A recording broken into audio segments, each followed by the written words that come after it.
December 24, 2002, Modesto, California. A quiet suburb hums with holiday cheer, but at 523 Covina Avenue, a nightmare begins. Laci Peterson, 27, 8 months pregnant with her son Connor, vanishes without a trace. Her husband, Scott Peterson, reports her missing, claiming he was fishing 90 miles away at Berkeley Marina. 4 months later, their bodies wash ashore in San Francisco Bay, and Scott, a fertilizer salesman with a secret affair, becomes America's most vilified suspect. Convicted of murder in 2004, he's sentenced to death, later reduced to life without parole. For 20 years, the case seemed closed, until May 2025, when the Los Angeles Innocence Project drops a bombshell. New evidence could prove Scott's innocence. This is Darker Unveiled, diving into the Laci Peterson case, where a shocking 2025 appeal reopens old wounds. Is Scott a monster, or was justice derailed? Stay with us. This story will grip you to the end. Laci Rocha met Scott Peterson in 1994 at Cal Poly, San Luis Obispo. She was vibrant, a horticulture major with a radiant smile. He was charming, a business student with big dreams. They married in 1997, settled in Modesto, and by 2002 were expecting their first child, Connor. Their home, painted nautical blue for the nursery, seemed idyllic. Laci, described by her mother Sharon Rocha as giddy with love, trusted Scott completely. But cracks hid beneath. Scott's job as a fertilizer salesman kept him traveling, and whispers of financial strain surfaced. On December 23rd, Laci spoke to Sharon at 8:30 p.m., planning Christmas Eve. The next morning, Scott says he left at 9:30 a.m. to fish, returning to find Laci gone, their dog Mackenzie in the yard, and her car in the driveway. He showered, called neighbors, then Sharon. By nightfall, Laci was reported missing. Was she abducted, or was Scott hiding something? Modesto rallied, plastering missing posters with Laci's face. Volunteers searched parks, rivers, and the San Francisco Bay. Scott, outwardly cooperative, gave interviews, but his demeanor, calm, detached, raised eyebrows.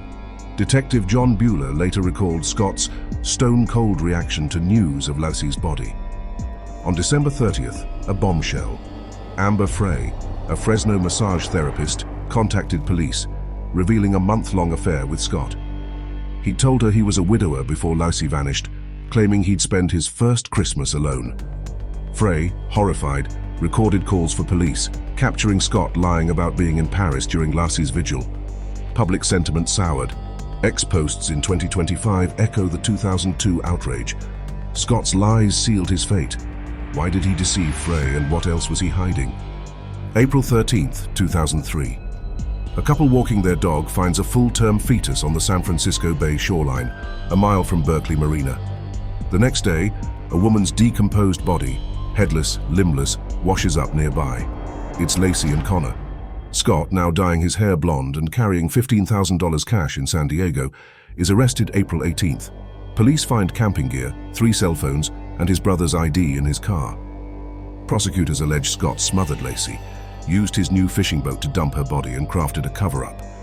The body's location, near his fishing spot, seems damning. But Scott's family, led by sister-in-law Janie Peterson, insists he's innocent, claiming Laci was abducted. Could someone else have framed him? June 1st, 2004. Scott's trial begins in Redwood City, moved from Modesto due to media frenzy. Prosecutors paint him as a callous adulterer, motivated by a $250,000 life insurance policy and a desire to avoid fatherhood. Evidence piles up, concrete in Scott's workshop, allegedly for body anchors, a hair on his boat matching Laci's, and Frey's tapes exposing his lies. The defense, led by Mark Geragos, argues Laci was alive when Scott left, citing a neighbor's unconfirmed sighting.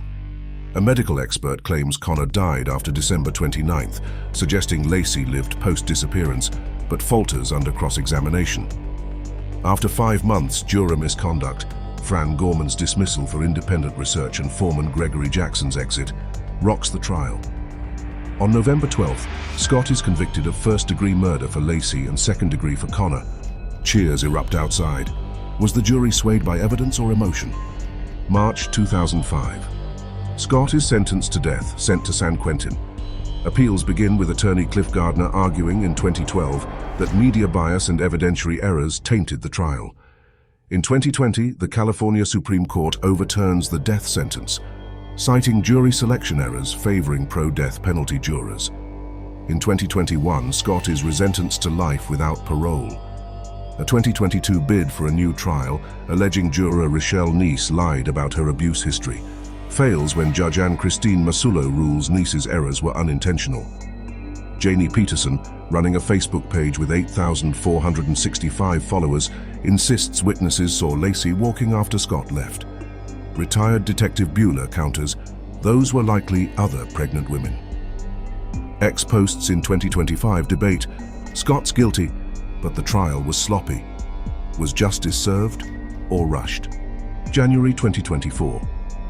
The Los Angeles Innocence Project takes Scott's case, a move met with skepticism. On April 22, 2025, they file an 854-page petition claiming new evidence eviscerates the prosecution's case. Key points: a burglary at the Medina's home across from the Petersons on December 24, not 26, as told to the jury. Witnesses, including a prison informant, claim Laci confronted burglars Stephen Todd and Donald Pierce, who killed her to silence her. A burned van nearby with a blood-stained mattress may hold Laci's DNA, but 2024 tests found only male DNA. The lab seeks retesting. New science suggests Connor died later than December 24th, and a water movement expert disputes the body dump location. Scott's 126-page declaration professes love for Laci, explaining the concrete as a table project. X posts rage. Lapes lost credibility. Is this a breakthrough or a desperate ploy? May 29, 2025.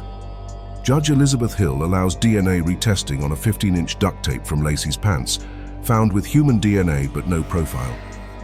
Other requests, mattress stains, burglary evidence, are denied.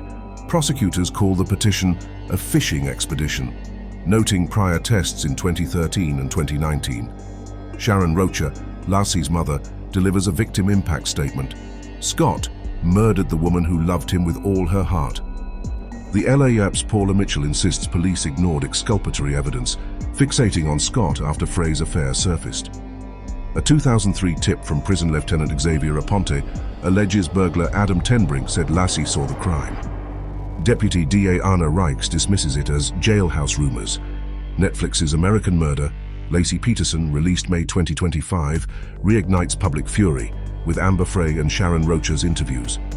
Peacock's face-to-face with Scott Peterson offers his first on-camera defense, but critics call it self-serving. Who's telling the truth? June 3, 2025.